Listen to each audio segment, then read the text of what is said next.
এই সবজিটাকে তোমরা সবাই চেনো, এটা হচ্ছে কাঁকরোল। আমি আজকে কাঁকরোল দিয়ে ভাত চিংড়ির একটা রেসিপি তোমাদের সাথে শেয়ার করব। এটা কিন্তু খেতে দারুণ হয়েছিল। আগে দেখে নাও এটা আমি কিভাবে বানালাম। প্রথমে কাঁকরোলগুলোকে মাঝখান দিয়ে কেটে একটু গরম জলে নুন দিয়ে সেদ্ধ করে নেব। আমি কিন্তু এই রেসিপিটা প্রথম বানালাম, খেতে কিন্তু দারুণ হয়েছিল। তোমরা বাড়িতে অবশ্যই একবার ট্রাই করো। দেখো কাঁকরোলগুলো কিন্তু প্রায় সেদ্ধ হয়ে গেছে। এবার গ্যাসটা আমি অফ করে দিয়ে ঠান্ডা হওয়া পর্যন্ত অপেক্ষা করব। এবার যখন ঠান্ডা হয়ে গেছে, এবার প্রত্যেকটা কাঁকরোলের মাঝখান থেকে আমি বীজগুলোকে এভাবে আলাদা করে নেব। দেখো আমি ঠিক চামচ দিয়ে যেভাবে আলাদা করেছি, তোমরা ঠিক বাড়িতে এভাবে ট্রাই করো। আমার কিন্তু এখানে এই কাজটা কমপ্লিট হয়ে গেছে। এরপরে দেখো আমি কি করছি, এটা তো তোমরা দেখে বুঝতেই পারছো এটা ভাত চিংড়ি। এই ভাত চিংড়িটাকে কিন্তু তোমরা ভালো মতন ধুয়ে পরিষ্কার করে নেবে। যেহেতু এগুলি খুব ছোট ছোট, এর মধ্যে নোংরাও থাকতে পারে, তার জন্য আমি এটাকে ভালো মতন ধুয়ে পরিষ্কার করে নিয়েছি। পরিষ্কার করে জলটাকে ঝারিয়ে নিয়েছি। এবার এর মধ্যে আমি কয়েকটা জিনিস অ্যাড করব। প্রথমে দিয়ে দেবো খানিকটা কুচনো পেঁয়াজ। পেঁয়াজটাকে একটু ছোট ছোট করেই কেটে নেবে। এরপরে দিয়ে দেবো আন্দাজ মতন নুন, সামান্য হলুদ গুঁড়ো।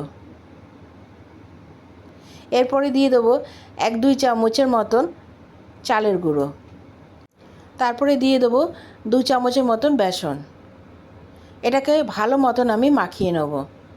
এর মধ্যে কিন্তু আমি কোনো জল দিইনি।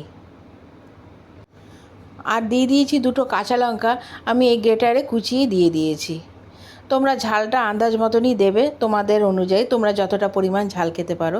আমি কিন্তু এখানে বেশি কাঁচা লঙ্কা দিইনি। এবার সম্পূর্ণ জিনিসকে ভালো মতন মাখিয়ে নেব।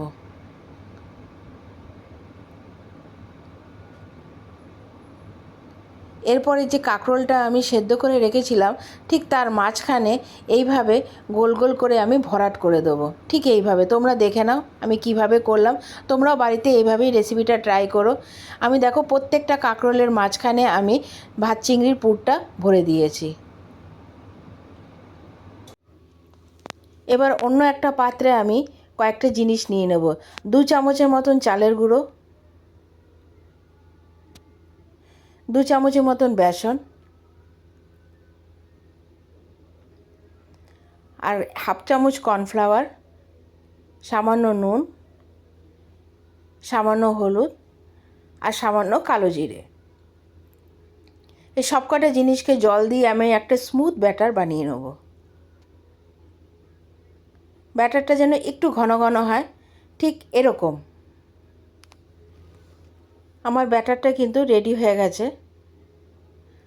তোমরা কিন্তু বাড়িতে অবশ্যই একবার ট্রাই করো আর আমাকে কমেন্টস করে জানিও।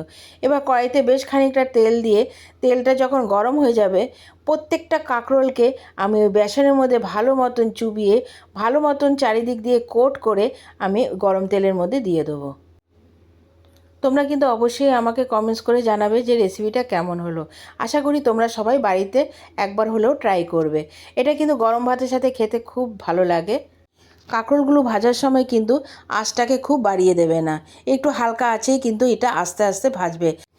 কারণ ভেতরে যেহেতু চিংড়ি মাছ আছে, সেটাও যাতে ভালো মতন কুক হয়, সেজন্য এটা অল্প আঁচেই রেসিপিটা করতে হবে।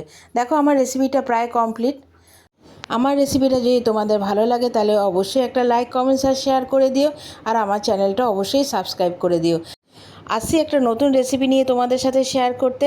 তোমরা অবশ্যই আমার পাশে থেকো। তোমরা ভালো থাকো, সুস্থ থাকো। এখনের জন্য টাটা।